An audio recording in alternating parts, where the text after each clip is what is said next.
Hello everyone, hope you guys are doing really well. Welcome to Academic As A to Z at Inside Master. আজকে আমরা যে জিনিসটা নিয়ে আসলে ভিডিওটা করতেছি সেটা হচ্ছে এই কোর্সটা সম্পর্কে জানা। বেসিক্যালি আমরা আজকের এই লেসনটার মধ্যে আমাদের কোর্স কারিকুলামটা কি হবে অ্যান্ড আমার সম্পর্কে কিছু কথা যে আসলে আমার মিটির ইনস্ট্রাক্টর অ্যান্ড হচ্ছে আমি আমার আইএলটিএস স্কোরের পেছনে যে আমি ওভারঅল 8 পেয়েছি সেইটার পেছনে আসলে আমার স্ট্র্যাটেজিগুলো কি ছিল বা আমি কিভাবে প্রিপারেশন নিয়েছি সেই গল্পটা আসলে আমি আজকে শেয়ার করার ট্রাই করব। সো প্রথমে যদি আমি যাই যে আসলে মিটার ইনস্ট্রাক্টর বেসিক্যালি হচ্ছে I am working as an IELTS instructor at inside master. আমি আমার ব্যাচেলর অফ সায়েন্স কমপ্লিট করেছি হচ্ছে ইন্ডাস্ট্রিয়াল অ্যান্ড প্রোডাকশন ইঞ্জিনিয়ারের উপরে from Bangladesh university of textile. আপনি বুটেক্স নামেও চিনে থাকতে পারবেন। I also serve as general secretary at Butex debating club, যেইখানে আসলে I own multiple national debating championship and I previously use to work as a clinical AI specialist at Commure. মানে এটা হচ্ছে একটা US based health care organization যেখানে আমি আসলে US based ক্লিনিশিয়ানদের সাথে আসলে কনস্ট্যান্ট কমিউনিকেশনের মধ্যে থাকতাম। And currently working as a medical billing specialist at a corporate. And obviously, you all know that my overall IELTS band score was 8. So today I'm going to tell you about my stories about how I did get to achieve the 8 in IELTS. So আমার ক্ষেত্রে যে জিনিসটা হয়েছিল আমি হচ্ছে 26 days এর মতো preparation নিয়েছিলাম, 2টার মতো মক টেস্ট দিয়েছি। মানে আমার ক্ষেত্রে যেটা প্যারা হয়েছে যে মানে যতদিন না আমি আইএলটিএস রেজিস্ট্রেশন করতেছিলাম আমি আসলে খুব বেশি পরিমাণ মানে তাড়না বোধ করতেছিলাম না এইটার প্রিপারেশন নেওয়ার জন্য বা শুরুই করতে পারতেছিলাম না বেসিক্যালি। সো যেই মোমেন্টে আমি রেজিস্ট্রেশন করলাম আসলে এতগুলো টাকা দিয়ে, তখন আমার কাছে মনে হলো না আমার আসলে এখন একটুখানি প্রিপারেশন নেওয়া উচিত। So I had 26 days. So ওই মোমেন্টে আমি আসলে কিছুটা সাজার মধ্যে প্র্যাকটিস করার মাধ্যমে আমি আসলে এই আইএলটিএস এর ক্ষেত্রে আসলে প্রিপারেশন নিয়েছিলাম। সো লিসেনিং এর ক্ষেত্রে আমি যে জিনিসটা করতাম সেটা হচ্ছে মানে লিসেনিং আমার তুলনামূলক আমি আগে থেকে কনফিডেন্ট থাকতাম, যে কারণ হচ্ছে আমি যেই অর্গানাইজেশন আসলে কাজ করতাম সেখানে লিসেনিং আমার আসলে অনেক বেশি পরিমাণ বেটার হওয়াই লাগতো। সো এটাকে জাস্ট স্ট্র্যাটেজাইজ করার জন্য আমি যেটা করতাম যে আমি ইউটিউবে গিয়ে ক্যামব্রিজের যে আইএলটিএস গুলো আছে সেইগুলোকে 1.25 বা 1.5x স্পিডে দিয়ে আসলে আমি আসলে প্র্যাকটিস গুলো করতাম। মানে এদের সুবিধাটা হয়েছে যে ফাইনাল এক্সামের টাইমে আমার কাছে মনে হয়েছে যে লিসেনিংটা খুবই স্লো যাইতেছে, মানে এন্ড আমি সবকিছু ক্যাচ করতে পারতেছি। So that help me a lot.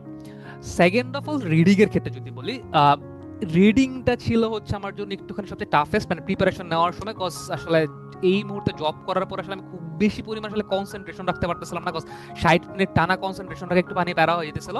So what I decided যে আমি প্রত্যেকদিন আইদার জবের আগে হোক বা পরে হোক যেই মোমেন্টেই হোক না কেন আমি একটা করে হচ্ছে ক্যামব্রিজের আইএলটিএস এর প্যাসেজটা সলভ করা শুরু করছিলাম, যে হচ্ছে যাতে হচ্ছে এটা আমার প্র্যাকটিসের মধ্যে আসে যে আমি 60 মিনিট একদম একটানা বসে আছি। অ্যান্ড আরেকটা জিনিস করতাম আমি, যেটা হচ্ছে 60 মিনিটের বদলে আমি নিজেকে টাইম করতাম হচ্ছে 50-55 মিনিটের মতো, কারণ হচ্ছে বাকি 5 মিনিট হচ্ছে ব্যাকআপ টাইম, যে আমি আর যদি কোনো কিছু মিস করে থাকি সেটা আমার পরবর্তীতে রিভাইজ করা হবে সেইভাবে ইউজ করতাম। সো আমি নিজেকে মেইনলি 55 মিনিটের মতো টাইম দিতাম যে আসলে এই রিডিং এর ক্ষেত্রে প্রত্যেকটা প্যাসেজ ফলো করার ক্ষেত্রে। রাইটিং এর ক্ষেত্রে যেটা হয়েছে, রাইটিং এর ক্ষেত্রে হচ্ছে আমি মাঝে মধ্যে অফিসের ফাঁকে ফাঁকে মাঝে মধ্যে হচ্ছে আমি চ্যাট জিপিটির সাথে হচ্ছে রাইটিং প্র্যাকটিসটা করতেছিলাম। বাট সমস্যা যেটা হচ্ছিল যে আমি ইমপ্রুভমেন্ট বা স্কোরটা আসলে খুব বেশি পরিমাণে বুঝতেছিলাম না যে আসলে আমি কোন জায়গাগুলোতে ইমপ্রুভ করবো। আমি দেখতেছি আমার কনস্ট্যান্টলি ব্যান্ড স্কোর আসতেছে।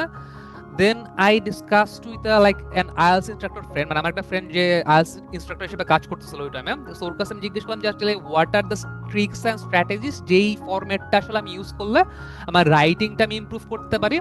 So then I got to know about some hacks and that help me a lot. মানে ওইখান থেকে আমার আসলে ওই রাইটিং এর স্কোরটা আসলে অনেক বেশি পরিমাণ, বাট মানে শুরুতে যেটা ছিল তার চেয়ে অনেক বেশি ইমপ্রুভ হয়েছে শেষের দিকে গিয়ে। অ্যান্ড ফাইনালি স্পিকিং এর ক্ষেত্রে হচ্ছে as I use to debate, so আমার স্পিকিং নিয়ে আসলে কনফিডেন্স সবসময় ছিল। জাস্ট আমি আসলে কিছু হচ্ছে ক্লিপ দেখার পরে বা কিছু একটা ইন্টারন্যাশনাল ক্লিপ দেখার পরে সেখান থেকে স্ট্র্যাটেজিগুলো নেই যে আসলে কোন স্ট্র্যাটেজিটা ফলো করলে বা কি ওয়েতে অ্যান্সারগুলো দিলে যে আসলে আমি আসলে ব্যান্ড স্কোরটা বাড়তে পারি। মানে ইংলিশ তো আমি জানি, বাট আমার যে হচ্ছে কোন ওয়েতে আমি অ্যান্সার দিব বা কোন অ্যাপ্রোচে আমি যাবো সেই জিনিসটা জানার জন্য বেসিক্যালি আমার স্পিকিং এর ক্ষেত্রে প্র্যাকটিসটা করছিলাম। So that was my IELTS story. তো ওইগুলার উপর বেস করে কোন ট্রিক্স গুলা বা কোন স্ট্র্যাটেজি গুলো আপনার দরকার ওইটার উপর বেস করে আসলে আমি এই আইএলটিএস কোর্সটা সাজানোর ট্রাই করছি। সো আপনি এই আইএলটিএস কোর্সটা সাজানোর সময় দেখবেন, একটু খেয়াল করে দেখবেন যে আমরা আসলে পার্ট 1 এর ক্ষেত্রে আপনার কাছে কিছু ইন্ট্রোডাকশন ভিডিও থাকবে, মানে এটার মনে হচ্ছে আইএলটিএস এক্সামটা কেমন, আপনি আসলে এই আইএলটিএস এর ব্যান্ড স্কোর গুলা জিনিসটা কি, সো এই প্রত্যেকটা জিনিস নিয়ে আপনার একটা ক্লিয়ার আইডিয়া থাকবে যে কোন কোন ধরনের কোশ্চেন হইতে পারে, কোশ্চেন প্যাটার্ন গুলা কি কি, কোন কোন ফরম্যাট আছে, বা আমি কিভাবে প্রিপারেশন নিতে পারবো, বা আমি চ্যাট জিপিটি বা ক্লডকে আসলে কিভাবে আরো বেটার ভাবে ইউজ করলে আমার আইএলটিএস প্রিপারেশনে হেল্প করবে। সো এই ইন্ট্রোডাকশন পার্টটা আপনি দেখবেন সেইখানে আছে। সেকেন্ড অফ অল, রিডিং মডিউলের ক্ষেত্রে যদি আপনি দেখেন, সেখানেও দেখবেন আপনি মোটামুটি 11টার মতো লেসন দেন। মানে হচ্ছে রিডিং এর ক্ষেত্রে যত ধরনের কোশ্চেন গুলো হওয়া আপনি ফেস করবেন প্র্যাকটিস করার সময়, সেই প্রত্যেকটা কোশ্চেন নিয়ে বেসিক্যালি একটা ছোট ছোট হচ্ছে আপনার রেকর্ডিং ক্লাস থাকবে, যেখানে এই রেকর্ডিং ক্লাসগুলোর মাধ্যমে আপনি ওই স্পেসিফিক কোশ্চেন টাইপগুলো নিয়ে আসলে ডিল করতে পারবেন। অ্যান্ড এইগুলো নিয়ে আপনার কিছু প্র্যাকটিস ড্রিল থাকবে। মানে আপনি যদি মনে হয় যে আপনি ট্রু ফলস অনেক বেশি প্যারা খাই যাচ্ছেন, সো আপনি ওই লেসনটা পড়ে শুধুমাত্র ট্রু ফলস এর উপরই আপনার কিছু হচ্ছে প্র্যাকটিস ড্রিল থাকবে, যেইগুলো দিয়ে আপনি আসলে ওই স্কিলটা ডেভেলপ করতে পারেন। সো এর ফলে যেটা হয় যে আপনি পুরো প্যাসেজটা থেকে মানে প্র্যাকটিস করার মানে এইরকম একটা একটা ফ্র্যাগমেন্টেড প্র্যাকটিস করলে যেটা হয় যে প্রত্যেকটা স্কিল আপনি ডেভেলপ করলে ফাইনালি যখন আপনি মক টেস্ট দেবেন, দেখবেন আপনার হচ্ছে কোশ্চেনগুলো আসলে অ্যাপ্রোচ কিভাবে নেওয়া হবে সেই জিনিসটা আপনি বুঝতে পারবেন। সেম ভাবে আপনি যদি লিসেনিং মডিউলের ক্ষেত্রে দেখেন, লিসেনিং মডিউলের ক্ষেত্রে আপনি দেখবেন যে আসলে প্রত্যেকটা কোশ্চেন টাইপ নিয়ে একটা করে স্পেসিফিক ক্লাস থাকবে, যে কিভাবে কোশ্চেনগুলোকে অ্যাপ্রোচ করবে বা কোন ওয়েতে প্রেডিক্ট করতে হবে আমার, বা সে কোন জিনিসটা আমি অ্যান্টিসিপেট করবো এন্ড ওই থেকে আমি শিখবো বা এই লিসেনিং গুলো প্র্যাকটিস করবো, সেইটা নিয়ে আমাদের কিছু হচ্ছে লেসন থাকবে। রাইটিং এর ক্ষেত্রে আমি মনে করি আপনাদের সবচেয়ে হেল্পফুল একটা মানে লেসন থাকবে সেখানে, সেটা হচ্ছে আমরা হচ্ছে প্রত্যেকটা রাইটিং এর কোশ্চেন টাইপের ধরে ধরে এটার অ্যাপ্রোচ কি হওয়া উচিত, কোন ফর্মুলায় আগানো উচিত, যাতে এক্সাম হলে গিয়ে আপনার আসলে ওই প্যারাটা খাওয়া না লাগে যে হচ্ছে আমি কি চিন্তা করব, আপনি কোন লাইনের পরে কিভাবে শুরু করব, আমি কোন প্যারাগ্রাফটা কিভাবে শেষ করব, এইটা নিয়ে প্যারা খাওয়া না লাগে। সো এইরকম ভাবে রাইটিং মডিউলটা সাজানো হয়েছে, যেখানে যত ধরনের ট্রিক্স গুলো আছে, যেই ফর্মুলাগুলো সবচেয়ে ইফেক্টিভ, সেই জিনিসগুলো দিয়ে মেইনলি আপনার এই রাইটিং মডিউলটা সাজানো হয়েছে, এবং সাথে প্রত্যেকটা কোশ্চেন টাইপেরই প্র্যাকটিস টাইপ এবং মডেল অ্যান্সার এই জিনিসগুলো আসলে আপনাকে প্রোভাইড করা হবে। এবং স্পিকিং এর ক্ষেত্রে আসলে দেখানো হবে যে আপনি আসলে কোন কোন ওয়েতে আপনি অ্যাপ্রোচ গুলো নেবেন, বা আপনার কিউ কার্ডের কি কি জিনিস আপনি প্র্যাকটিস করে যেতে পারেন, বা আপনি আসলে কোন ওয়েতে নিজেকে প্রেজেন্ট করলে আপনার আসলে এই স্পিকিং এর মডিউলে মার্কটা বেটার আসা উচিত, সেই জিনিসটা নিয়ে আসলে ডিটেইল লেসন গুলো আপনার কাছে থাকবে।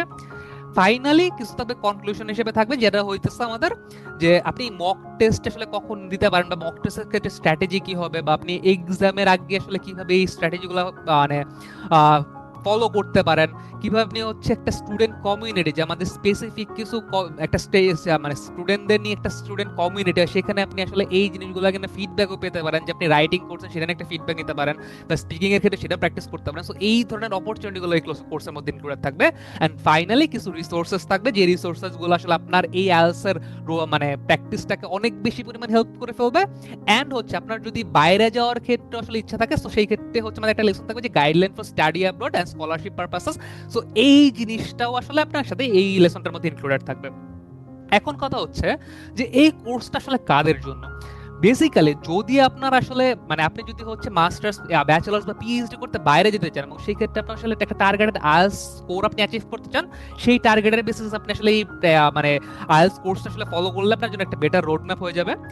আপনি হচ্ছে রোড ম্যাপ সিকার বলতে আমরা বুঝাচ্ছি যারা হচ্ছে ধরেন এখন অনেক জায়গাতে অনেক ইনফরমেশন থাকে, ধরেন ফেসবুকে আপনি কিছু ইনফরমেশন পাচ্ছেন, ইউটিউবে পাচ্ছেন, বা হচ্ছে আপনি বিভিন্ন ধরনের এআই থেকে পাচ্ছেন। সো এই জিনিসগুলো অনেক স্ক্যাটার্ড ওয়ে থাকে।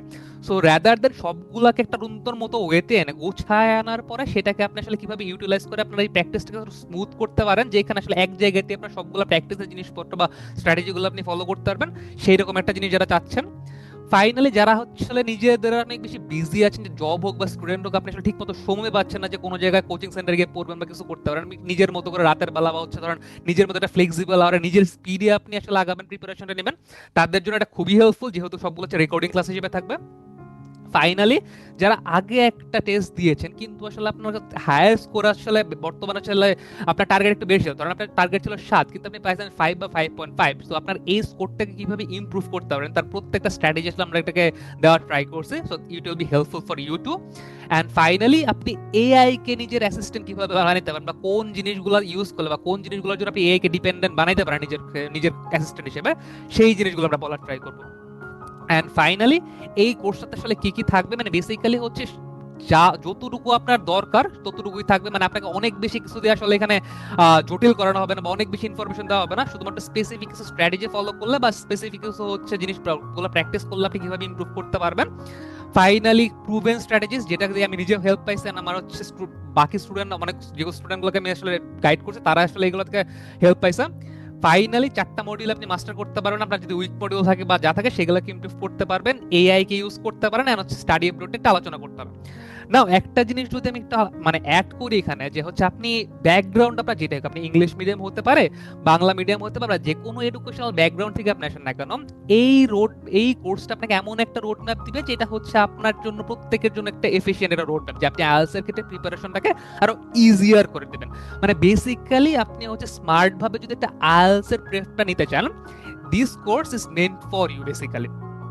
এখন মানে আমি জানি না এই জিনিসটা আমার বলা উচিত কিনা, বাট বাংলাদেশের অনেক ইনস্টিটিউশন আছে বা অনেক ইনস্ট্রাক্টরই আছে যারা আসলে আপনাকে এত কিছু দিয়ে পড়াবে বা এত কিছু জানাবে, এত ইনফরমেশন দিয়ে ফেলবে যে আপনি আসলে সবকিছু তো না অনেক বেশি গুলায় ফেলেন। মানে আপনি একটা জিনিস প্রিপারেশন নিতে যাবেন, বাট যখন দেখবেন আপনাকে এত এত মানে ম্যাটেরিয়ালস ডাম্প করা হইতেছে বা এত এত জিনিসপত্র জানা লাগতেছে, ওই মোমেন্টে স্টুডেন্ট আসলে একটু ওভারওয়েলমিং ফিল করা শুরু করে। এন্ড তারপর যেটা হয়, আপনি আসলে শেখার আগ্রহটাই হারায় ফেলেন, এন্ড আপনি আসলে তখন আসলে খুব বেশি কিছু মানে ব্যান্ড স্কোরটাও আগাইতে পারেন না। সো আমি যে জিনিসটা বিলিভ করি যে আসলে একটা মানে সঠিক মেন্টর এন্ড হচ্ছে একটা clear road map and regular practice, এই 3টা জিনিস যদি আপনি আসলে ফলো করেন না, তাহলে আপনার এই ব্যান্ড স্কোরটাকে আসলে কেউ থামায় রাখতে পারবে না। মানে হচ্ছে আপনার আসলে আইএলটিএস এর ক্ষেত্রে সবকিছু জানার দরকার নেই। বেসিক্যালি আপনি এতদিন যে ইংলিশে জেনে আসছেন, that is like enough, cause আপনি এতদিন ধরে পড়ালেখা করে আসছেন, মানে ইংলিশ এক্সাম হয়তো দিয়ে আসছেন। আপনার জাস্ট কিছু স্ট্র্যাটেজি দরকার, কিছু ট্রিক্স দরকার, যেই জিনিসগুলো আসলে আইএলটিএস ইভালুয়েটর আপনাকে আসলে মানে কনফিউজ করতে চায়, সেই জিনিসগুলো জানলেই আপনার আসলে আইএলটিএস কোডটার ক্ষেত্রে আপনার আইএলটিএস মার্কটা বেটার বা মানে ফার ইনাফ। সো আমরা এই কোর্সের মধ্যে সেই হিডেন ট্রিক্স গুলো বা স্ট্র্যাটেজি গুলো দেওয়ার ট্রাই করছে, যেই জিনিসগুলো আপনার এই আইএলটিএস এক্সামের ক্ষেত্রে স্পেসিফিক্যালি হেল্পফুল হবে। মানে সবকিছু জানা লাগবে না, জাস্ট ওই স্ট্র্যাটেজি গুলো দিয়ে আপনি ব্যান্ড স্কোরটা বাড়াইতে পারবেন। এখন মানে আপনি বলতেই পারেন যে ভাই আমি আসলে অনেক পড়ালেখা করে বা অনেক প্র্যাকটিস করে হয়তো অনেক ইমপ্রুভ করতে পারবেন। আমি বলবো হ্যাঁ, আপনি অবশ্যই পারবেন, বাট এইটার চেয়েও বেটার যে জিনিসটা আছে, সে আপনি অনেক এফোর্ট দিচ্ছেন, শুধুমাত্র সেটাই ইনাফ না। মানে আপনার ওই স্ট্র্যাটেজিগুলো ইনক্লুড করাটাও, আপনি কোন জায়গায় ভুল করতেছেন, কোন জায়গাটাকে টার্গেট করে আপনি আইএলটিএসকে বাড়াইতে পারেন, সেটাও আপনার জন্য ইমপ্রুভমেন্ট। সো আমরা বিলিভ করি যে study not, you should, you do not need to study hard, but study smart. In that way মানে আপনি আসলে এই জিনিসটাকে অনেক বেশি পরিমাণ ইজিলি ইউটিলাইজ করতে পারবেন এবং টাইমটাকে বাঁচাইতে পারবেন। সো এই কোর্সটার ক্ষেত্রে আপনি যদি আসলে ধীরে সুস্থ যান, তাও আসলে আপনি 1 থেকে 1.5 মাসের মধ্যে ইজিলি কমপ্লিট করতে পারবেন। আর আপনি যদি নিয়মিত ভাবে প্র্যাকটিস করেন, তাহলে I would say 15 to 20 days এর মধ্যে আপনি পুরো কোর্সটা আসলে কমপ্লিট করতে পারবেন। আমি প্রত্যাশা করি বা আমি হোপ করব যে আসলে এই পুরো জার্নিটাতে you will enjoy it a lot and you will learn about the new things and hope to see you in the journey. Hopefully we will have a great journey and you will get your desired IELTS mark.